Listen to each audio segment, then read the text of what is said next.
producer after Heritage Petroleum. Perenco's production recently reached 7,000 barrels of oil per day, boosted by a new pipeline linking offshore fields to onshore facilities. Young praised Perenco's expertise in managing mature fields and reaffirmed the government's commitment to collaboration in advancing the energy sector. Internationally, a U.S. woman, Jamie Lee Komorowski, has been sentenced to 25 years in prison for a drunk driving crash in South Carolina that killed newlywed Samantha Miller on her wedding night in April 2023. Miller, still in her wedding dress, was in a golf cart with her husband, Eric Hutchinson, and family members when Komorowski's car struck them at 65 miles per hour in a 25 miles per hour zone. Komorowski's blood alcohol level was 3 times the legal limit. She pleaded guilty to felony DUI resulting in death and expressed regret in court. Hutchinson, who suffered severe injuries, recounted his final moments with his wife, describing the tragic loss as life-altering, but acknowledged the punishment as fair. Well, that's news on the hour on WESN. I'm Sean Michael Small. Thanks for watching.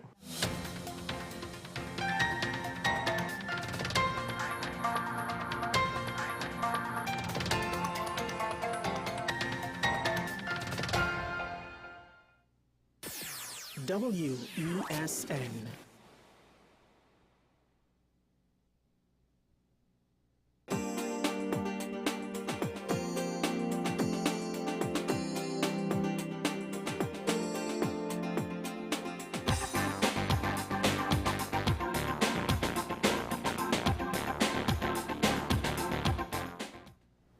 Good morning and welcome back to Dollars and Cents. Now, on this show, we talk about a lot of things as it relates to money and the psychology of money, particularly in this episode.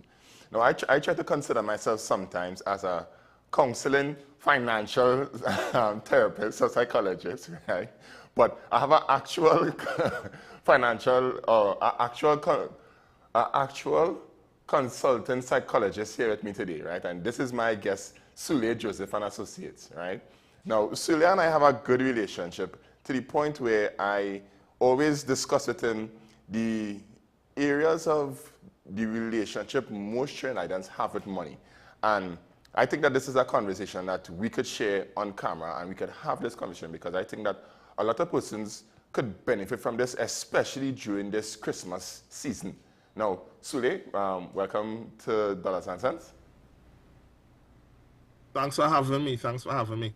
I think this is the first time I've actually been on Dollars and Cents, so I'm happy to be here. Good, good, good. I really do appreciate you being on the program with us, and I know that this will be a very triggering program for a lot of Trinidadians because Black Friday now gone, right? Christmas coming up, curtains have to buy, fridge have to change, this and that have to happen, and people just want to find all kind of creative ways to find the money, right? So let me get deep into this one time, right? Based on your experience in terms of your interactions with people throughout the years in Trinidad and Tobago, right? Just give me a broad brush idea of what are your thoughts when it comes to the average Trinidadian and their relationship with money? Well, it depends on what we deem the average Trinidadian to be. So we have to categorize that, right? If we're talking about the average Trinidadian, are we talking about the middle income Trinidadian? Are we saying that's the average Trinidadian? Are we talking about lower income, the working class Trinidadian? Let's say because I believe. Sorry to cut you, but let's say we're working within the category of low to middle income. Low to middle income. All right, nice. I'm being specific about that because the truth is the psychology varies based on the group, right? Mm-hmm. So if we're talking low to middle income, we're talking about persons who contribute to production but don't produce. Mm-hmm. If you understand or Trinidad understands what I'm saying, essentially these are the persons who work in factories, these are the people who work in offices and so on. So they assist in production of resources and so on, but they don't actually produce resources for themselves for sale, right? Mm-hmm. Instead, this is a large this large sector is a consumer-based sector. Correct. So they are actually earning money for the purpose of spending. So so we're talking about the relationship off the bat is that they are earning to spend. They're actually giving of their time so that they can earn money to give it back to the people who produce it. I never So looked at it. essentially, when we think about it, people, a lot of us working for free because the people you're working for are the persons who are actually doing the production. Yeah. And so it's a few persons, especially in Trinidad, who own all the production, all the factors of production. So we are working for them some way indirectly and earning money from them to give back to them to get the things that we are helping produce. Wow. That I never looked at it from that perspective, because this is a very jarring ideology or angle to look at this, because I always make a statement. People always create wealth for other people than versus creating wealth for themselves. And I'm of the firm Correct. opinion that you need to create wealth for yourself first before anybody else. So buying, or as in your statement, being a consumer without actually producing anything, or being a consumer without actually putting aside some money for yourself, you basically dooming yourself to an endless loop of bad financial decisions. Well, I don't know if it's bad. It's in such a way, it's designed in such a way that you are required to spend to survive, right? True. So for example, a home is a very expensive asset to acquire. So what a lot of people do is rent. And so, for example, if let's just say you work for me, right? And I pay you $6,000, you need a place to live, preferably closer to where my job is, so that you can earn money. And I say, here's what, I have some apartments for rent. And my apartment is $3,000 or $3,500. So now, out of the $6,000 I am paying you, you have to pay me back $3,500 Wow. to live close enough to come and work for me, right?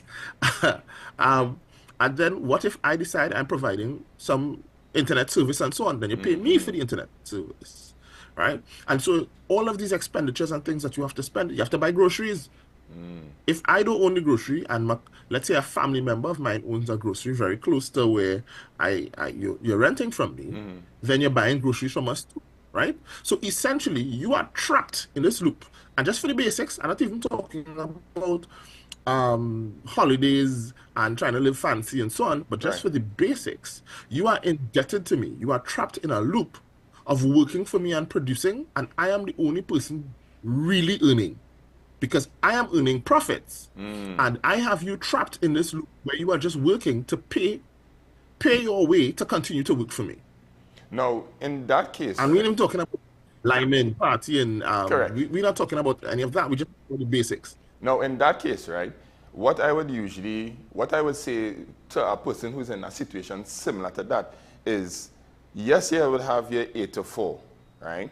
But what going on in terms of how it is you being able to invest in yourself to create a situation where it is you could exit that current circumstance from your 4 to 8 or 4 to 9, right? So the rest of the time, if it is you're going to from 8 to 4, right, your time is occupied in working in this job. What you do with the rest of your day in order to take yourself out of that position? Because a lot of persons would be, this is where I'm talking about, they're in a constant loop, because they will constantly see themselves in a difficult position and not try to increase their value to the marketplace in order to exit of that same said situation. Now, it's not easy. And this is where the difficulty and the mindset comes into play, the psychology. Because living in a difficult position where it is you are trapped in an endless cycle, that is difficult. But putting aside some extra time in terms of studying, not liming so much, telling people, hey, I can't lime today, you ain't seen me, this, that, whatever the case is. And taking that time to invest in yourself, invest into some skills that could create or position yourself that you could be at a higher value to the market, where it is you could earn additional income.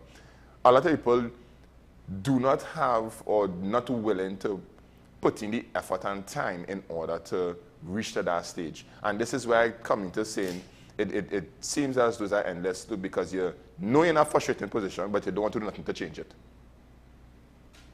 Well, again, you hit the nail on the head when you talk about the psychology, right? Because what have we been taught? Essentially, you have been educated by a system that is designed to have you thinking the way that you think. Right. To be a user of end materials and a purchaser, right? Not a producer. The system is not designed to have everybody producing. Because if everybody producing, who's working for the producer, right? Correct. So the system is designed in such a way to have you thinking about comfort. And because our brains are designed to do what is most comfortable, our brains usually finds the easiest and the quickest way to get things done. It is efficient. And because our brain is efficient, it can easily be tricked into being lazy. Right? So if you're talking about doing things that that don't require much effort, and I'll give you an example here.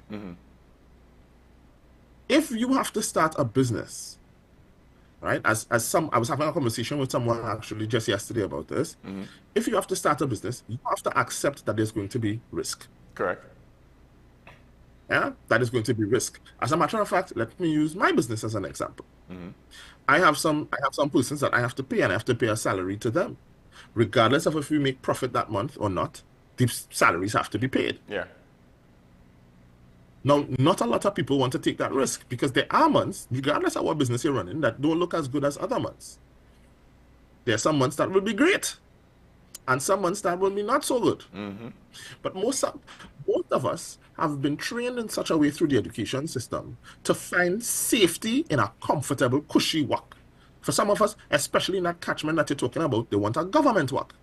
So you want to get a job with the government where you're certain you're employed no matter what. Yeah. You could show up to work 10 o'clock and bus out And 1 you still o'clock, getting and you can, right? You can complain about not getting increases in your salary and so on or whatever.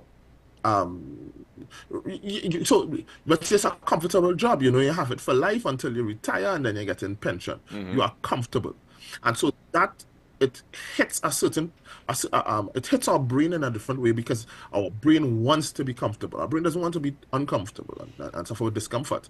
So a lot of us fall into this trap of picking what is easiest, right? And what is easiest is being a factory worker, or falling into a company or a job for somebody else who is producing. No. And then you become a chain in the link of that production line. No, while I understand what you're saying there, right, it brings back to the point of which is the difficulty you're willing to deal with. The difficulty of not being able to do certain things that you want to do, or the difficulty of putting in the effort, the late nights, the long hours, in terms of developing yourself to be able to do the things that you want to do. And like I say, previously, right, we would have had the education system, as you would have said, was set up and designed in a particular way. But now, with the advent of technology and the internet, and literally you could teach yourself everything and anything online to start off with. And then afterwards, with a little bit more effort and energy and probably some investment, you could actually get the skills that you need, because not every area that you need to go to, you have to be, you need to have certifications or paper certifications in it. If it is you trying to be an entrepreneur, you could learn entrepreneurship online for free. It have endless resources. It have all the AI tools, YouTube, all these different things. People create these things here. So is it that people, as you rightfully say, people just comfortable being or doing what's most easy? That's what it is. It's that your brain is, as I mentioned before, your brain prefers to be comfortable. And so because it prefers to be comfortable, you do what's easy. And what's easy is what the system teaches you. You go to school, you get your qualifications, and you find a job. And that job usually is working for somebody else. And here's the thing. The funny thing is, usually what tends to happen is those bright students, the A students and B students and stuff, end up working for the C students, the Correct. students who drop out of school and start a business, Correct. right? They start a business early, and it's the students who bright and went to university, get masters in business management and then come into run business for the person who dropped out of school and was business oriented, right? Now, there's nothing wrong with having both sides of the coin. Correct. There's nothing wrong with, because there are some persons who are adverse to risk. You're really risk adverse. No problem. But you shouldn't be work averse. So if you're risk averse, no problem with that. You can do an 8 to 4 job, but then you need to find an income generator in the afternoon. So you have to produce something, right? So we should be producers. So what are you producing? What are you contributing? So if you're a teacher, your contribution might be on an evening lessons because you're producing something else, right? If you're a musician and you're hired to a particular band and something or whatever, maybe you go out and you do weddings on an evening because now you're producing something else. So you know what I mean? Or you decide to try your hand at an album for yourself and so on. You have to produce something outside of your 8 to 4. Whatever that 8 to 4 is. You made a statement there, right? You said it's the system. Is it the system or is culture? Because those two things tend to have a little bit of a blurred line there, because the system, I would say, is more of a culture-based headspace, because if you come from a culture where, or a family where it is, everyone fits into a particular mold, right? You go to school, have a job, if there's your family teaching you about or pushing education to a certain level or comfort, right? That is the family culture, and more than likely you would fall into that same family culture. And a lot of people doesn't want to break that culture for fear of being ostracized or fear of being the black sheep in the family. That, you know, like for I can talk for myself, right? When I was an electrical engineer prior to coming into the financial services industry, and everybody fight me, literally wanted to fight me, telling me I'm stupid. I leave my safe, secure work as an engineer to come in and do insurance, right? Now, 7 years good and 8 years down the line, I would say that this has been the best decision that I would have ever made, because it put me in rooms where I would have never been able to enter prior. It put me in situations where it is I'm able to create and build relationships where it is I would not have been able to do. And also too, it puts me in a situation where it is I am in control of the future that I want to create for myself and my family. So, what's your thoughts on that? Well, I guess I was in a similar position because I too had a permanent job, right? And I left my permanent job, and I come from a family of people who have government jobs. And, you know, people weren't happy that I gave up a government job. That's a work for life, right? The salary wasn't bad. It's a job for life and pension. Who does give up that? You're like, that's crazy. Who does let go of pension and thing, right? So, but I think it's about releasing yourself from a shackle, right? Part of the shackle is a mentality thing, of course. And you are just bear in mind, while this is very safe, and I know some people require safe, it shackles you to a very specific income. Yes. If you believe in a product and you believe in yourself, and you believe in a product that you can and that you're delivering. I remember I said it's something I did. You have to generate a product, right? If you believe in a product you're generating, shoot for yourself, because once you unshackle yourself, then your income is limitless. The potential for your income is limitless. You are now limited to the income that you exchanging your time for money for. And so that is where that becomes a little bit problematic. And if I may jump in just quickly to talk about now, one of the issues we have in this system, the psychology of the capitalist system, is it creates almost like a psychosis that we call the keeping up with the Joneses syndrome. Yes. And that syndrome, that keeping up with the Joneses syndrome, right? So you barely have $2 to rub together at the end of the month, but it's Christmas, and remember your neighbors seeing you have up the same curtains since July. You know what I mean? What kind of criminal you'd be to allow your neighbors to see you have the same curtains when Christmas comes, right? When your neighbor putting up new Christmas and curtains and lights and so on and whatever. Right. You see courts delivering TV and things to them. So what kind of person you would be? Use the dog in here, right? So you have to buy new curtains. It doesn't matter if you have the money. What it means now is that you have to go and borrow money. Yep. So you have to borrow money to be able to keep up with an impression of doing well or doing okay. Yes. Because the impression is more important than actually being financially secure. I 100% agree with that. Yeah. And so that's why we talk about keeping up with the Joneses. And that's why we could see a video where hundreds of people was trying to break into well, not break in, but hundreds of people stood up wee hours in the morning, waiting in Trinidad, Grand Bazaar, waiting to get into a particular store whose name I won't call, right? Waiting to get into because they had $1 down TVs, right?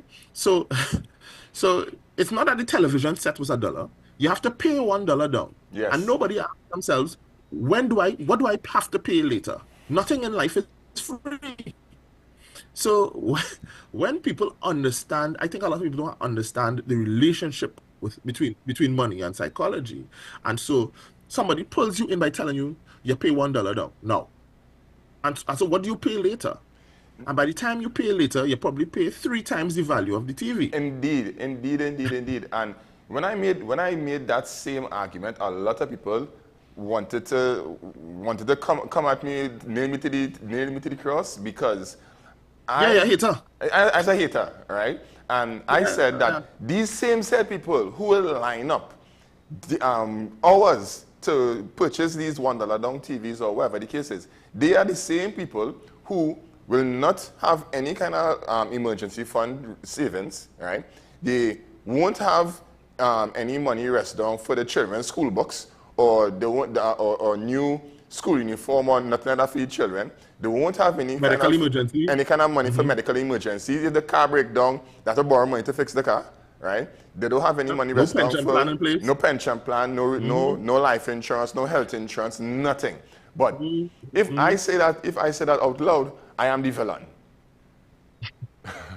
But people are comfortable in the matrix, right? You are asking people who are not ready to come out of the matrix, to expose the matrix. And so people are getting upset. Of course people get upset. Because now you're shining a light and forcing people to look into the mirror, essentially on foolish decisions. And nobody likes to feel like a fool, particularly if somebody exposes them before they're ready. So what will happen is we'll continue to have these companies that do this is because they understand the psychology of the shopper, of the person buying and spending. When you put something down for $1, nobody asking you, how much I have to pay over time. Yes. $1, boy, that's all I have to pay right now. Okay, I have $1. I'll do that. When it's the same thing they do when they put an item for $14.99 or $14.95, right? Why not add the 5 cents and make it $15, right? Or add the 1 cent and make it $15? Why put $14.99? And it's because we understand the psychology of people, and so what happens is your brain, when you're storing a lot of information, saves the most pertinent information, and the most pertinent information in that case is that it's the 14. So your brain doesn't necessarily hold on to the 99; it processes it at $14. So there's a whole. Let me share something. Let me share something with you here, right? And this is just to further drive home this point here. I would have made a video on my TikTok page, Darren Jacobs Financial, right? You can follow me on all social media platforms, and talking about the same set topic, right? And somebody made a comment. They said that belittling or telling people what to do with their own money is not a way to bring people in this, right? I feel like I'm being looked down upon. Now, the thing is, when it is you shine a light on persons not inadequacies, but not the best decisions, right? They always feel attacked. They always feel as though is a personal attack against them. It's not a personal attack. It's simply analyzing and identifying the poor choices that people make, especially when it comes to money, because this is an endless loop or endless cycle that a lot of persons fall into. Keeping up with the Joneses. A simple thing as a lot of people who buy a brand new car on a 7-year loan, when that loan finish, right, either one of two things they're going to say. They're going to say, well, I want to go and buy a next car because this car, quote unquote, going to set a call for parts. That time people just buy foreign used car and much older, right? But I don't get into that, right? Or when it is you finish paying off this car loan now, the same money that you was taking to pay the car loan, you take it and you spend it on nonsense, and you never see any that money never really work for you.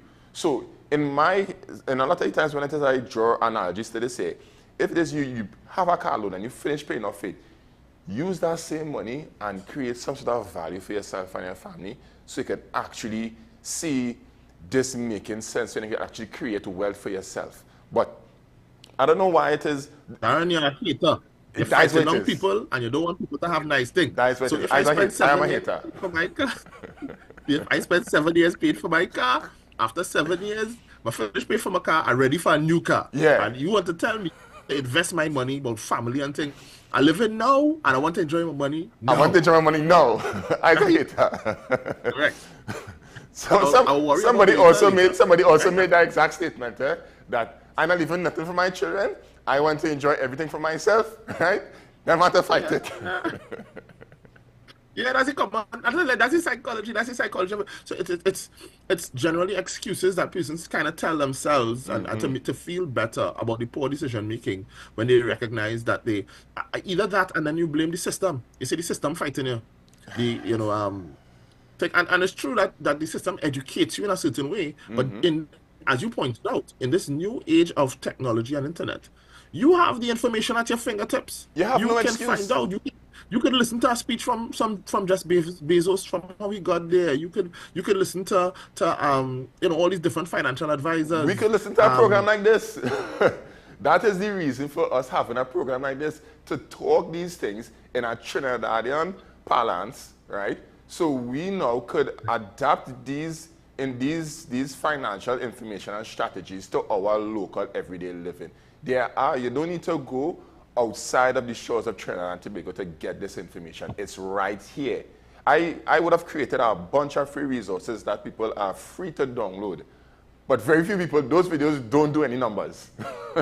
Those videos get very little engagement, very little downloads, nothing, because the information is there and people refuse to accept it. But I accept the fact. Go ahead. Remember, as I pointed out, persons' brains are generally lazy, and you want whatever is the easiest possible way out, right?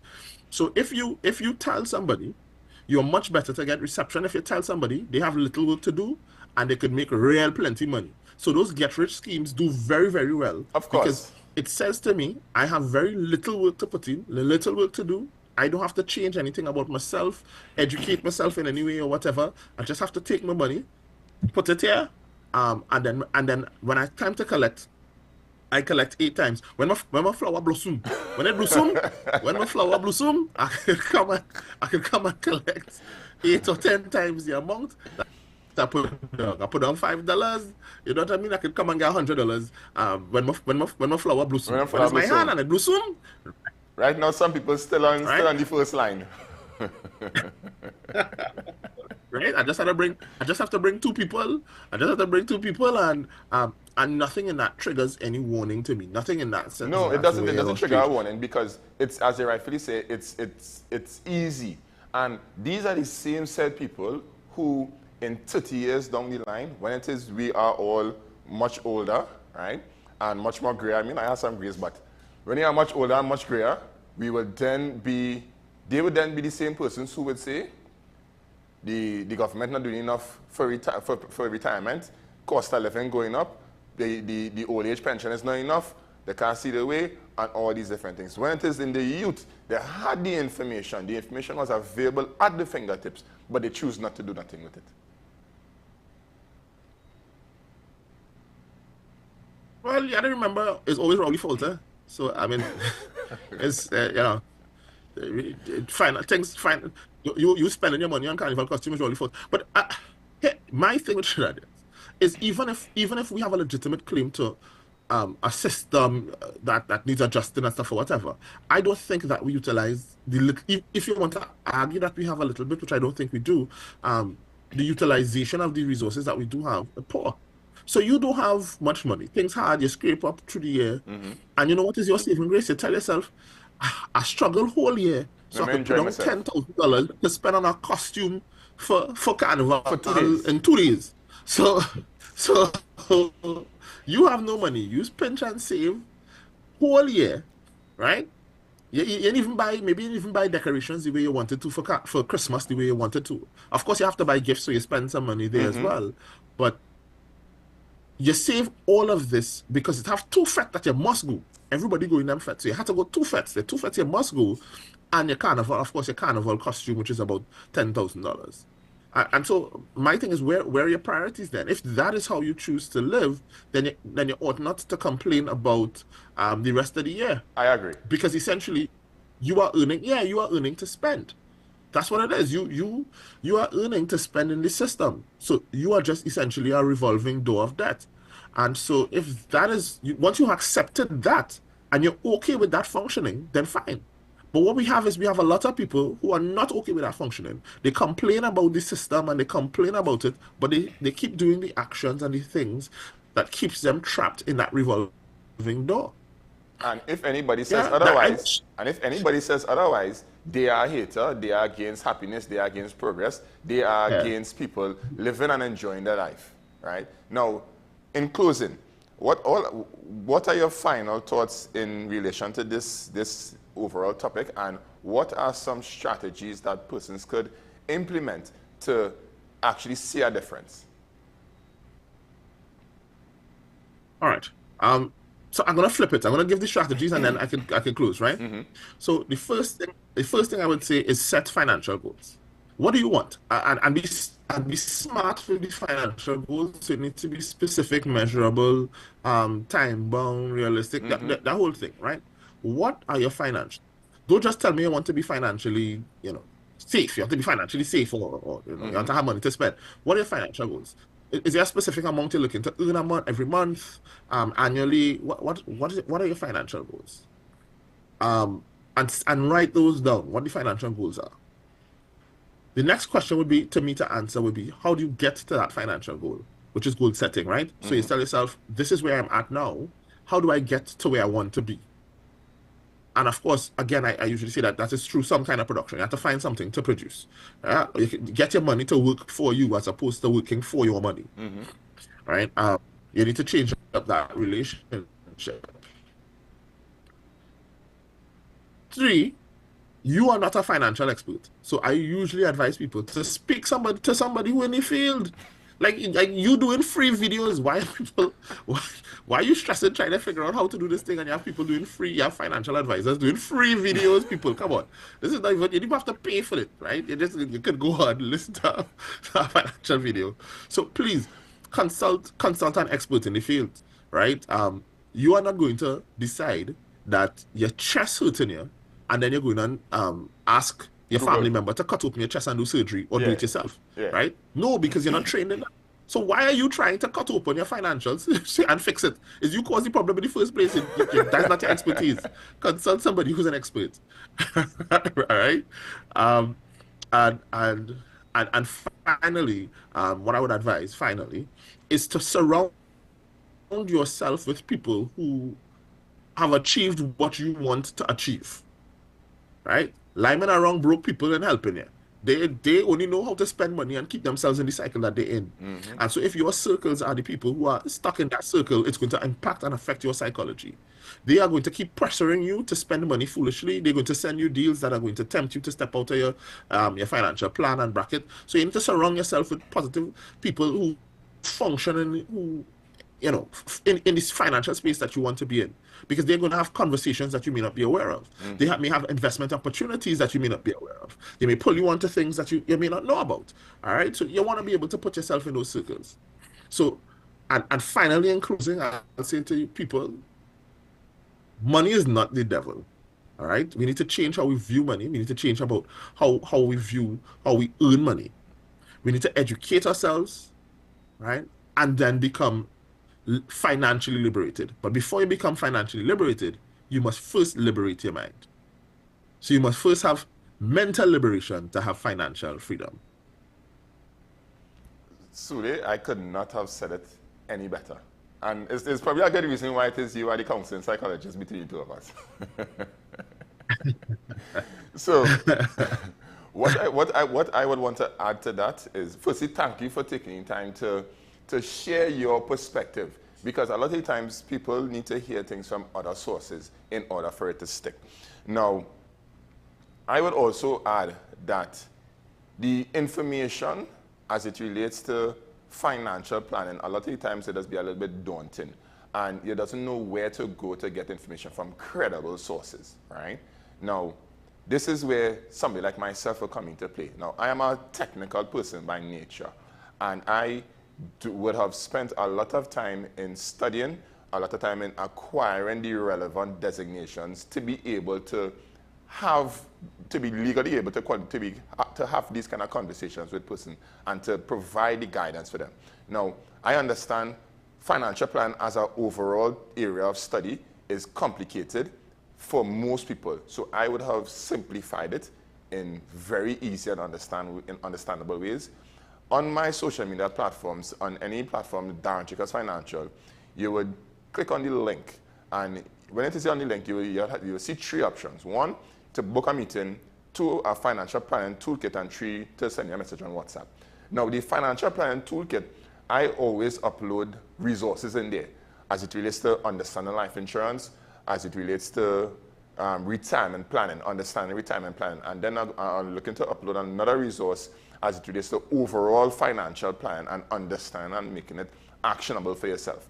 Now, these are for the people who want to get the information and read on their own, but for the other persons who think that they don't have the wherewithal to be able to do that, you can feel free to reach out to me and I'll be more than happy to help guide. Now, keep in mind, there are limitations to what I would be able to advise on, but that will only be upon us having our conversation and you booking a consultation, right?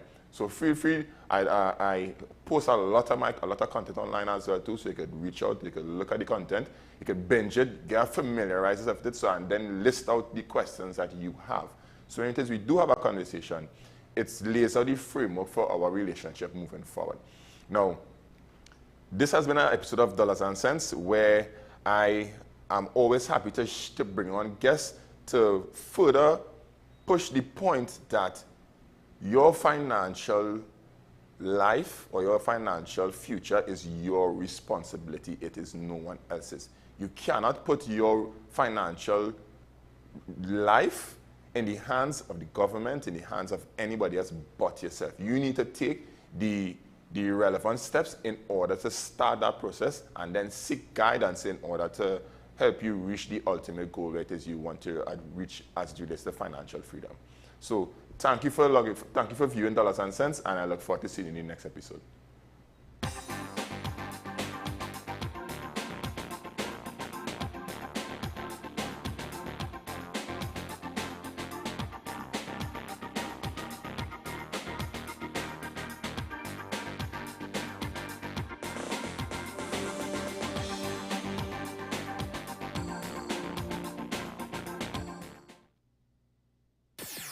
WESN.